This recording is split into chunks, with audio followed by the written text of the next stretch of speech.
Tadi saya diinformasikan yang menyerahkan Bu Elvia. Siang ini tadi jam berapa ya? Jam 9 apa ya? Ditunggu. Oke, sudah Mbak. Oh, hanya ini aja. Gambarnya nggak ada. Nggak ada gambarnya? Ada Bu, ini. Oke, Jadi di sini munculkan Danis coba. itu mengambil memberikan contoh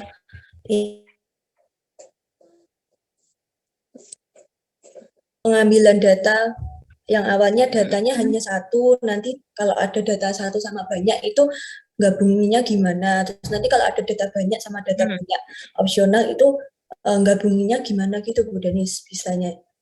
Penjelasannya di sini. Ini di sini ada 3 tipe kalau nggak salah. Ya, ini lebih nanti untuk praktek ini di apa?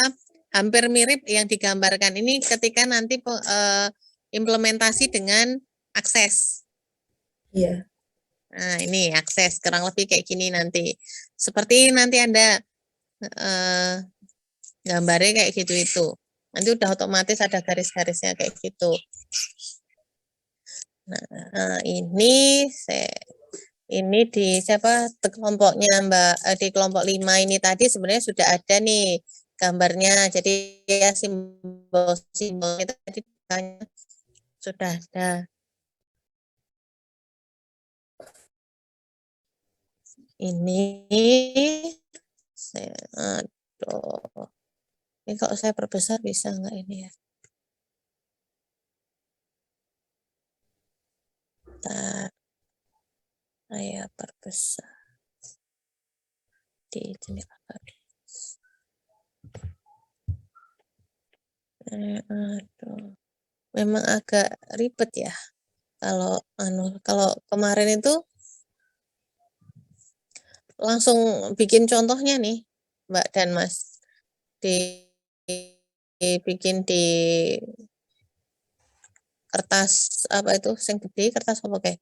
Kertas manila, kertas karton, nah yang seperti itu. Nah ini ya, saya beri contoh nih.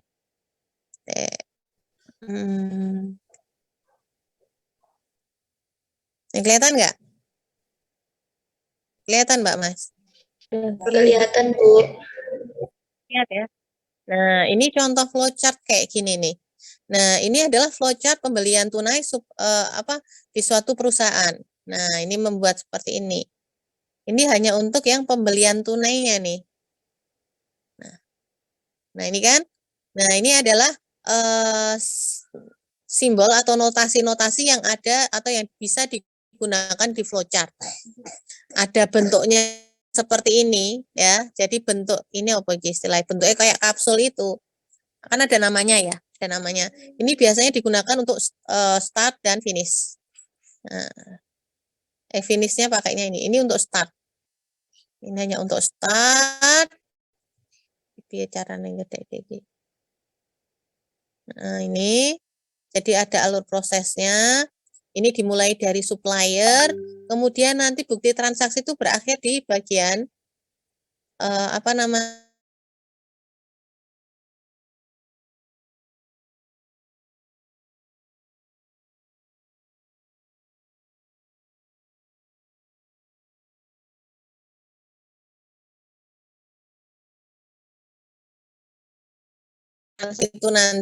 Itu nanti akan ada diberikan jalan keempat bagian, yaitu mulai dari supplier sampai ke bagian keuangan. Nah, di supplier ini ya mengirimkan dulu ini buktinya, kemudian nanti diolah. Ini ada artinya nih, nggak hanya sekedar gambar. Nanti silahkan dicari, dipelajari. Oh, kalau bentuknya trapesium terbalik ini artinya apa? Oh, ini kalau bentuknya seperti ini nih apa? Ini dokumen. Ini dokumen ini. Ya. Ini ya, ini dokumen, simbol dokumen. Ini dokumennya rangkap 1. Kalau dokumennya rangkap 2 gimana, Bu? Biasanya digambarkan di sini. Belakangnya sini ditulis angka 1, angka 2. Kalau dokumennya rangkap 3, Bu, ya ditulis dibuat lagi kopiannya kecil-kecil di sini. 1, 2, 3 dan seterusnya. Dan bisa dijalankan. Ketiga dokumen itu kemana saja larinya. Nah, dokumen yang SPH ini kemudian dari supplier masuk ke bagian pembelian. Lalu apakah bagian pembelian langsung memberikan barang? Tidak. Dari bagian pembelian dibuatkan dulu ini form untuk meminta daftar barangnya. Kemudian ada dokumen daftar barang yang nantinya akan diberikan ke bagian gudang. Nah, ini ada alurnya nih, ikutin. Tidak hanya sekedar membuat gambar, tapi gambar ini juga berbicara. Itu ya. Nah, seperti itu. Lalu dari gudang juga tidak langsung memberikan barang nih ke pembelian, tapi ada alur yang dilakukan. Untuk gudang bisa mengeluarkan barang, itu bagian gudang juga harus melakukan prosedurnya. Apa saja? Membuat daftar barang yang ada. Kemudian nanti daftar barang yang ada dibuatkan ini ya, dibuatkan form barang keluar ya, beserta barangnya, juga sekaligus membuat fakturnya juga. Nah, dan seterusnya sampai dimasukkan nanti bagian keuangan. Nah, ini sistemnya tuh contohnya kayak gini nih.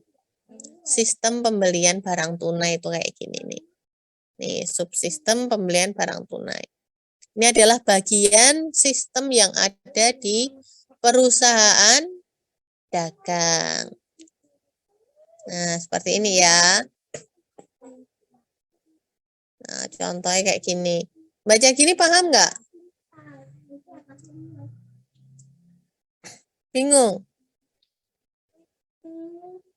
Kalau suruh baca diagram ini, flowchart ini, paham nggak?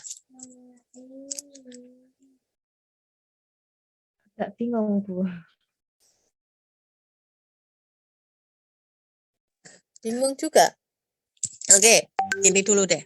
Coba nanti teman-teman ini ya untuk tambahan proyek untuk hari ini selain RMK dan PPT yang minggu depan akan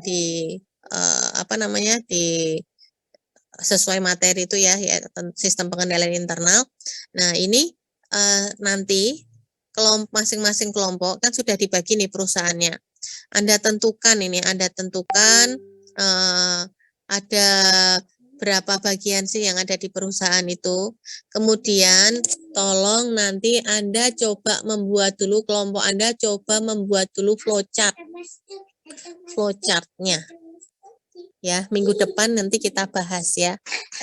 Untuk memudahkan Anda membuat flowchart ini, Anda bisa memanfaatkan Microsoft Visio. Bisa memanfaatkan Microsoft Visio. Dari mana nih? Misalnya, jadi Anda nanti bisa klik start. Coba Anda sambil cek tuh di di laptopnya masing-masing, Anda bisa cari Visio.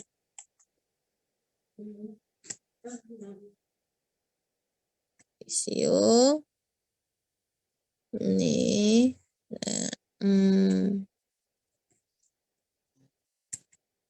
Ini ya. Nah, isinya nanti kayak gini nih. Anda bisa membuat new atau mungkin langsung seperti ini. Basic flowchart. Nah, ini yang sederhana. Basic. Kalau saya mau membuat sendiri, Bu, ya silahkan. Ini blank drawing atau yang basic diagram. Ini untuk memudahkan Anda. Jadi isinya nanti gambar-gambar tok ini di sini. Udah ada pointer tool, ada konektornya, kemudian ada ini. Jadi tidak perlu Anda menggunakan Microsoft Word. Jadi alat bantunya lebih memudahkan Anda di sini membuat flowchart itu tadi.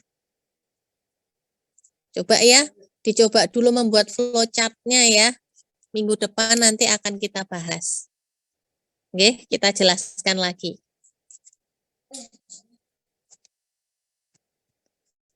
Gimana Mbak Mas?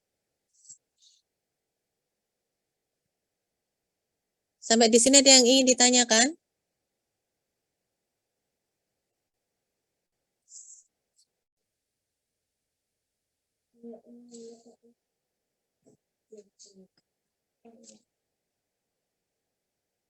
Halo?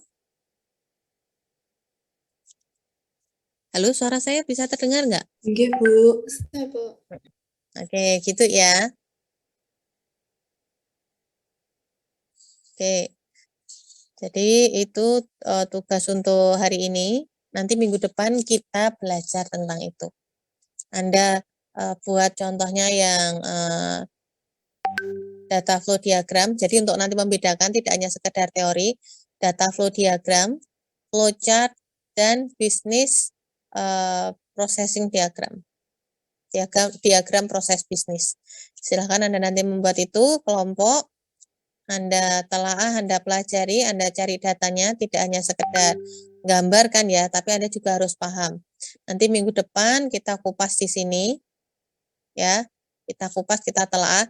Harapan saya nanti biar sudah bisa sesuai dengan proyek yang nantinya akan dikerjakan ya. Jadi kalau jasa ya nanti yang terkait dengan jasa, dagang ya terkait dengan dagang, manufaktur ya yang terkait dengan manufaktur. Jadi nanti nge-link akan memudahkan Anda untuk melakukan, ini salah satu bagian mapping ini. Pemodelannya salah satunya dengan flowchart ini. Ya, kita mulai masuk di situ nggih. Oke, paham ya? Jadi ini dulu aja dikerjakan, nanti untuk yang materinya, untuk RMK dan PPT-nya minggu depan aja deh. Nanti bareng. Prod dan SPI. Gitu ya. Oke, minggu depan kita lanjutkan dengan ini ya.